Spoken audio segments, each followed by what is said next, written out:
Vamos a darle el uso de la palabra también en este foro, el México de arriba frente al México de abajo y a la izquierda, después del 1 de julio. Justamente este foro fue pensado tomando en cuenta que tenemos los próximos días de agosto, del día 3 al día 5, una convocatoria por parte del Ejército Zapatista de Liberación Nacional, donde efectivamente hemos estado siendo convocados justamente a un encuentro de redes donde hay que dar nuestros puntos de vista, nuestra valoración sobre lo que representó el apoyo ciudadano a Marichuy, nuestra expectativa de cómo estamos viendo este México de acá arriba, pero también vamos a presentar una serie de propuestas. Y este foro tiene como finalidad conocer los puntos de vista, polemizar sobre esta dinámica y sobre todo desenmascarar esto que hoy se ofrece como una opción democrática en este país. Entonces vamos a darle el uso de la palabra a nuestro compañero Luis Ramírez Trejo de medio editorial Homo Espaciales Calmable. Y reiteramos, se están por ahí repartiendo unas tarjetitas donde agradecemos pongan el destinatario de las preguntas que puedan hacer y la pregunta para que en un momento más, cuando concluyan, se puedan hacer llegar y ellos nos puedan dar respuesta a sus preguntas. Pues adelante, bienvenido. Gracias. Bueno, ahí están. Bueno, primero que nada, por supuesto, me gustaría agradecer la invitación a los organizadores, esta oportunidad para intercambiar pensamiento y palabras sobre esta coyuntura, que yo no creo que sea una coyuntura fundamentalmente electoral, ni mucho menos, sino más bien una coyuntura para volver a repensar el tablero de lo que a nosotros nos interesa, que son las luchas de abajo. Lo que a mí me interesaría compartir con ustedes es pues parte de mi trabajo que he estado haciendo en los últimos meses, en donde utilizo el pensamiento de algunos filósofos, los marxistas, entre ellos Slavoj Žižek, Jan Rancière, Alain Badiou, para tratar de aproximar desde esta perspectiva lo que está pasando abajo a la izquierda, por supuesto lo que pasó en el Consejo Indígena de Gobierno, lo que sigue pasando, la cuestión de Marichuy, y cómo enfrentar ante lo que ahora tenemos un gobierno amloísta. Yo no quiero ni siquiera calificarlo de izquierda ni nada. Creo que es un poco complicado lo que nos planteaba Gloria, si es o no de izquierda. Yo creo que sí hay una suerte de hipocresía, o al menos ambigüedad política, que permite que cierto sector de la población lo vea como de izquierda, lo que no quiere decir que lo sea, pero eso es lo que voy a tratar de apuntar. Intentaré hacerlo muy rápido, quiero establecer como 4 momentos. El primer momento yo le llamo la fosa, que es una especie de diagnóstico de lo que es ahora México. El segundo es lo que yo le llamo el chantaje amloísta. El tercero es qué es el pragmatismo, y el cuarto me refiero a algo que la cuestión de raro se llama pensar las no respuestas. Espero que me dé tiempo, yo luego hablo mucho, así que le pediría al moderador que si ya está muy complicada la cosa me aviente agua o sí, pues así, un minuto antes o algo así, ¿no? Vamos a empezar con esta cuestión de la fosa. Esta es una especie de diagnóstico y así está pensado. Alain Badiou, uno de los filósofos más importantes del siglo pasado y lo que va de este, postula que el siglo XX estuvo marcado por una pasión por lo real, cuyo ejercicio se cristalizó en el crimen masivo, en la crueldad sin mesura. Badiou nos recuerda que durante la Segunda Guerra Mundial el régimen nazi, esa máquina asesina, colmó nuestra imaginación con la realidad de un error pocas veces registrado en tal bestialidad y desolación. A partir de entonces, las imágenes de esas montañas de cuerpos de judíos, de gitanos, de discapacitados, de homosexuales masacrados y sepultados en fosas multitudinarias serían para siempre un símbolo del mal absoluto. Ante esas imágenes, nuestras miradas llenas de espanto se retiran, los párpados se cierran, las caras se voltean. Estamos ante un mal que repugna, que se resiste a ser visto, a ser entendido, a ser aceptado, incluso a ser pensado. Pero Badiou precisa: todo lo que no se piensa persiste, se repite. En otros lugares, en otras latitudes, la crueldad humana cobra nuevas formas. En México vivimos nuestro propio holocausto. El gobierno mexicano desató desde hace más de 12 años una guerra que a la fecha ha asesinado a centenas de miles de personas. Bajo el discurso hipócrita de la defensa del Estado de Derecho, de la guerra contra el narcotráfico o de la lucha contra la delincuencia, el gobierno mexicano y el crimen organizado han llenado el territorio nacional de borbotones de sangre. El aire que respiran los mexicanos viene cargado ya desde hace años con un tufo de cadáver recién acribillado.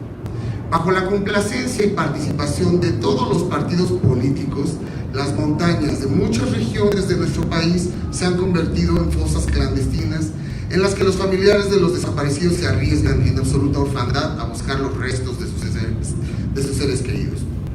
Así pues, pensar a México hoy es pensarlo desde sus salientes más punzantes, desde las fosas con que el territorio nacional se ha convertido en un osario, desde el crimen de Estado con que se organiza el asesinato, la desaparición o la simulación masiva. Pensar a México es hoy en día dolerse de él, desgarrarse como nos desgarra la injusticia, el bochorno del asesinato sin sentido, la estupidez hecha cuerpo desmembrado. Es el México en el que vivimos, que no se quiera aceptar en los medios de alcance masivo o apenas se alcanza a pensar, eso es otra cosa. Pero es el México en el que vivimos. Si ustedes se meten a Wikipedia y ven cuáles son las catástrofes humanitarias registradas, hay una página específica con eso, ahorita no recuerdo bien el título, pero ya está ahí México y su guerra del narcotráfico desde hace años, ¿no? Bien, ahora voy a plantear qué fue lo que pasó en las últimas elecciones. Esto yo le llamo el chantaje androísta. Ante la desolación que sufre el país desde hace décadas, la mayoría de la población en México optó por darle una oportunidad a Andrés Manuel López Obrador. Para buena parte de los que han luchado por un gobierno de izquierda, las elecciones de 2018 fueron una oportunidad que no se podía desaprovechar. Un sector creciente de la población alertaba desde la candidatura de AMLO en 2006 sobre la necesidad apremiante de un cambio. En las elecciones de 2018 se apuró a todo el mundo a tomar postura, en especial ante la posibilidad de un nuevo fraude del PRIAN similar a los del 2006 y 2012. El mensaje en las tres elecciones fue claro: ante la amenaza de otro gobierno del PRIAN, todos debemos apoyar a AMLO para que establezca las bases de una transformación necesaria. Finalmente, el 1 de julio de 2018, la desesperación del país, el tesón del morenista que hay que reconocer y la torpeza de sus contendientes le dieron la victoria a AMLO con un margen tan amplio que cualquier intento de fraude resultó inútil. Hay, sin embargo, en esta victoria señales alarmantes. Buena parte del amloísmo desplegó desde hace más de una década una campaña propensa a la indiferencia, la ofensa o el franco linchamiento hacia cualquier crítica, por empática que ésta sea. Esa actitud se consolidó paulatinamente en forma de un chantaje. Si alguien no declaraba su simpatía o votaba por AMLO, entonces inmediatamente se convertía en un cómplice del PRIAN, una comparsa del sistema, un parásito en medio de la corrupción que carcome a México, como nos dijo Gloria, una chayotera. En el mejor de los casos se terminaba siendo un ingenuo o un tonto útil, cuando no un villano infiltrado de la mafia del poder. La difamación abundó y en justicia se le puede reprochar, al menos a López Obrador, que no hizo ni ha hecho nada para detenerla. Miles de activistas, movimientos sociales, intelectuales, académicos, líderes sindicales, artistas y demás ciudadanos interesados en otras formas de hacer política sufrieron por años este acoso en distintos momentos. Desde los zapatistas hasta Carmen Aristegui, desde Javier Sicilia hasta los padres de los 43 de Ayotzinapa, desde las comunidades purépecha como Cherán hasta la aspirante candidata por parte del Consejo Indígena de Gobierno, María de Jesús Patricio Martínez, alias Marichuy. Aunque como dependenciero este chantaje no sería tan importante, sería irrelevante, sino delatar un síndrome mucho más peligroso. Zizek, el filósofo, argumenta que el problema de estas reacciones es que ante la urgencia de la situación, el chantaje erradica para todo propósito el pensamiento. O sea, lo que pasa acá es que en la medida en que socialmente se establece un chantaje, se cierra el pensamiento. Hay un panorama de la realidad sobre el cual se prohíbe pensar. Eso es lo que dice Zizek. Ya nadie pregunta cuál es la naturaleza de la fuerza política que se erige como única alternativa ante algo que consideramos inaceptable, como la corrupción incesante del PRIAN.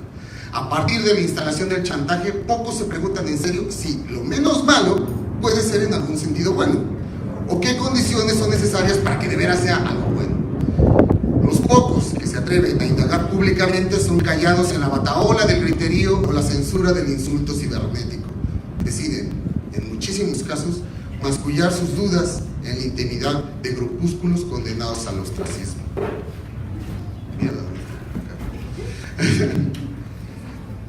Es por eso que es justo ahora, es importante, en medio del entusiasmo efervescente del triunfo, cuestionar qué tipo de izquierda es la que representamos.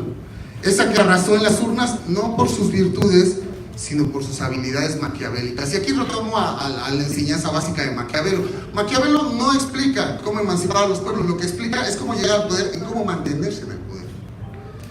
Debemos pasar por alto que esta izquierda propone congraciarse con los capitales más poderosos de este país.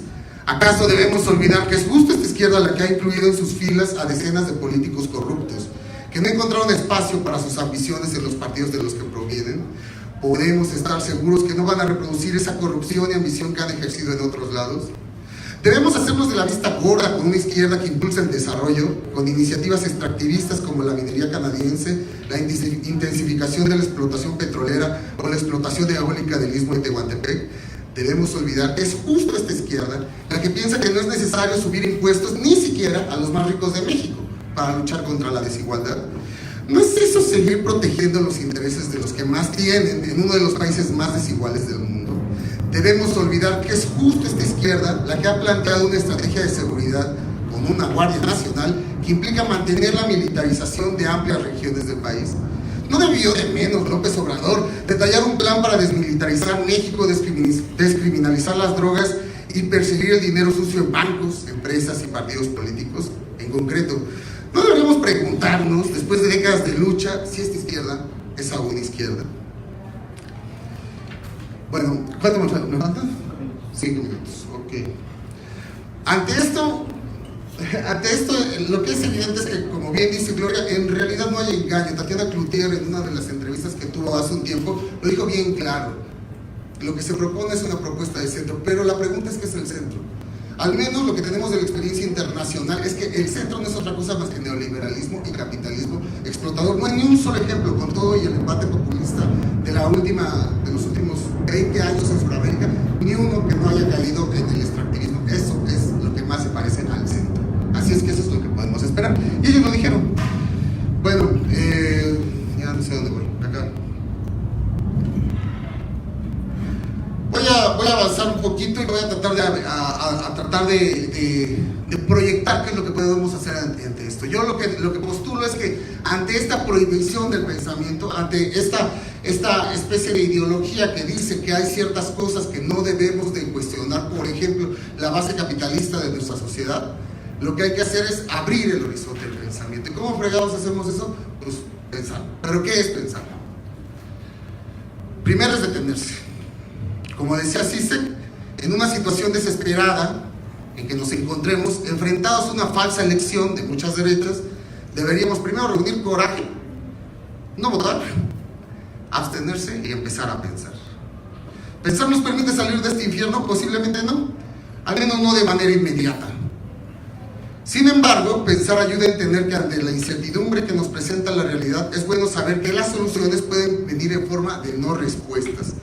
Por ejemplo, independientemente de si se votó o no, hoy tendría que afirmarse radicalmente que las elecciones de 2018, al menos en las condiciones en que se efectuaron, no son una solución ni siquiera parcial, no son un avance democrático en sentido alguno, no hay, por desgracia, nada que celebrar. Y para aquellos que les digan que es importante celebrar, pues recuérdenles que ¿en serio alguien quiere celebrar una democracia de un proceso electoral en que se perpetraron 1.203 agresiones contra políticos, incluyendo 152 asesinatos, entre ellos 48 precandidatos y candidatos? Híjole, si hay que celebrar esa matanza, pues bueno, a lo mejor habría que regresar a los holocaustos griegos, pero bueno. Pero pensar ayuda a otras cosas. Pensar ayuda también a evitar simplificaciones ofensivas. Por ejemplo, independientemente de las críticas fundadas que se puedan hacer a la propuesta de López Obrador, no hay razón ninguna que justifique la burla o la mofa hacia sus partidarios con motes como pejes zombies, chairos, analfabetas, huevones mugrosos, vendidos, nacos, mononeurales, y bueno, una larga lista que hemos leído todos en las redes. En los casos más saludables, el insulto sin ingenio delata el resentimiento del que es tundido con demasiada frecuencia a macanazos. Por ejemplo, todos gritamos porque somos los reprimidos, esos son los que chingan la nación. Pero por desgracia este no es el caso. El insulto hacia los morenistas priva casi siempre, el insulto a los morenistas priva casi siempre una forma de clasismo o el berrinche del niño pendenciero que prefiere escupir su verdad incontrovertible para que no se note que solo sabe balbucear. En los casos extremos, el desdén del escarnio se vuelve crimen o amenaza flagrante, así como nos han amenazado varios de nosotros a través de las redes. Por ejemplo, el caricaturista Helguera denunció la amenaza que le hicieron hace unos días, ¿no? Le dijeron puntualmente que si lo veían en la taquería a la que suele ir, no voy a hacer el comercial, se lo echaban. Eso también es falta de pensamiento. No solo eso, es aún más inviable el desdén hacia los que decidieron, AMLOistas o no, votar por López Obrador. ¿Por qué? Porque las razones para votar por AMLO fueron tremendamente variadas. Y aquí voy un poco a lo que preguntaba Gloria. ¿Qué son esos 30 millones? Van desde la compra del voto por parte de Morena, como en el caso documentado en Chiapas por Luis Hernández Navarro, en este artículo buenísimo de Rompecabezas Electoral, si mal no recuerdo, hasta el más crítico y consciente sufragio posible, pasando por las muchas formas del accidente de la desinformación y del genuino deseo de cambio social. Un rompecabezas de razones equiparable al del universo de los que nos abstuvimos, los que anularon su voto o los que no cesan de criticar la propuesta amloísta. Los universos de los votantes y los no votantes nunca han sido homogéneos. Reducir fenómenos complejos a un insulto es un descuido del pensamiento. ¿Acaso una muestra de flagrante estupidez? Dicho con todo respeto. Finalmente, a ver, yo creo que ya debe faltar muy poquito. Quiero apuntar hacia qué es lo que ha ido finalmente esta cuestión de la guerra mediática que se ha establecido contra las luchas de abajo. Y para eso, explícitamente voy a nombrar el caso de el padre Solalinde y de algunos otros activistas como Omar García Velázquez y otros. ¿Qué es lo que está pasando? Bueno, lo que yo postulo es que el chantaje ese mismo que operó para que todos o nos plegamos a lo que decía AMLO o no contábamos, ahora está operando para realizar operaciones de exclusión política. La reacción exacerbada de los AMLOistas tiene que ver más bien con el chantaje al que me refería previamente. Eso explica, por ejemplo, las acciones de activistas como el padre Alejandro Solalinde y Omar García Velázquez para tratar de obligar al EZLN a colaborar con el gobierno obradorista bajo el argumento de la imperiosa necesidad de una unidad nacional alrededor de un presidente amigo. Voy a citar a Solalinde, lo que dijo es: el movimiento zapatista es parte de nuestros logros, de nuestra lucha social, pero ya no tiene sentido aislarse con la idea de todo o nada. 30 millones no se equivocan, busquemos juntos la transformación nacional. ¿Va a acabar? ¿Está bien? Sí. Sin embargo, el ejercicio de la autonomía en territorios zapatistas no es más bien un logro fundamentalmente de ellos mismos. ¿No es al menos mezquino, cuando no impertinente, arrogarnos algo de esa conquista? ¿Por qué dice Alejandro Solalinde que es un logro de todos? ¿O en qué medida lo es? Y sobre todo, en rigor, ¿por qué 30 millones de mexicanos no habrían podido equivocarse? Porque son muchos millones. Eso quiere decir que los más de 19 millones que eligieron a Peña Nieto también estaban en lo correcto. Y los casi 63 millones de votantes que eligieron a Donald Trump pues estaban en lo correcto. Es más, que de los 17 millones de votos que en 1933 le dieron la mayoría relativa a los nazis en Alemania, todos estaban en lo correcto. También eran un montón de millones. No, así no se piensa la política. Pensar la política y la democracia en términos meramente cuantitativos no solo es falaz sino insostenible. Nadie sabe a ciencia cierta si los mexicanos que votaron por AMLO o no, AMLO se equivocaron o no. Pero ello no se va a saber por el mero conteo de votos. El número de votos determina quién gana, no si es correcto que gane. Si agregamos que Solalinde ha sugerido que el problema es que los líderes y asesores del EZLN pudieran estar administrando el zapatismo, es evidente que estamos ante un intento de descalificación de un movimiento a partir de la premisa de que sus integrantes son simples títeres de las necesidades de sus líderes y de gente externa al movimiento. No es para nada difícil elucubrar detrás de esto una forma de racismo en el corazón de esta premisa. Independientemente de lo que decidan o contesten los zapatistas, que nunca han necesitado ni defensores ni voceros externos, es evidente que tienen todo el derecho de considerar que el proyecto amloísta no corresponde a sus afectos y expectativas políticas. Ellos no son los únicos. Todos los que no coincidimos desde la izquierda con este entusiasmo, entonces no somos más que aislacionistas. El calificarnos así no es una forma de deslegitimarnos como interlocutores por anticipado. En realidad lo que sucede acá es que la descalificación a priori es con frecuencia uno de los primeros pasos de la coerción política. Una de sus formas más perniciosas es cuando se envuelve en una supuesta apertura democrática que en realidad es una imposición. Si hablan con nosotros son demócratas, pero si no quieren hablar, están en contra del pueblo mexicano y son simples sectarios, que es más o menos lo que les dicen a los compas de Atenco, ¿no? O se sientan a dialogar o están en contra de los intereses del pueblo mexicano. En realidad no se trata de una actitud muy distinta a la velada amenaza del priismo de antaño, que normalmente decía: el que se mueve no sale en la foto. ¿Qué ¿Qué es lo que pasa en esta operación? Se intenta obligar a los zapatistas a estar en una foto que ellos no desean. Lejos de un diálogo honesto, el objetivo es plegar a cualquier lucha de abajo al campo de una posición única que detenta el poder y la hegemonía. Voy a dejarlo creo que aquí porque ya es bastante y bueno, lo dejo para las preguntas. Agradecemos mucho. Sí, hemos planteado, hemos dicho 10 minutos y que pudiera alcanzarlos o subirse un poquito más allá de 10, bueno, hasta el límite de 15. Pero bueno, sí, un poquito por el respeto a todos, sería eso, ¿no? Entonces, ¿quiere hacer una pequeña intervención previo a darle el uso de la palabra al compañero? Sí, menos de entonces, un minuto. Adelante. Para ponerlo más sabroso también, ¿no? Y no irnos así con lo que traemos preparados. Una cosa es, cuando yo digo que toda la campaña de información vertida por Morena, antes y después del triunfo, no es hipócrita, no quiere decir que sea honesta, sino cínica. Y ahí voy a otro cuestionamiento. Esta cantidad de información vertida hace que un electorado piense, por alguna razón, que está votando por una opción de izquierda, con todo lo que eso signifique. No lo sé. Yo no pensaría que todo el electorado estaba desinformado e ignorado por quien estaba votando. Yo más bien ubico esto en una necesidad imperiosa de cambio. Y sí, de un cambio que nunca se ofreció, pero creo que el cuestionamiento es todavía más sofisticado y más complejo a esto. Y una cosa nada más para terminar, yo no descalifico el ánimo celebrativo, porque dura muy poco, o sea, no me alcanza para descalificarlo o no, es un momento. Yo creo que lo que tienen que ver después, con lo que va a venir después, y que además en este momento a pasos acelerados, es donde tenemos que tener la mira, ¿no? Y que tiene que ver con estos meses y con lo que viene después del primero.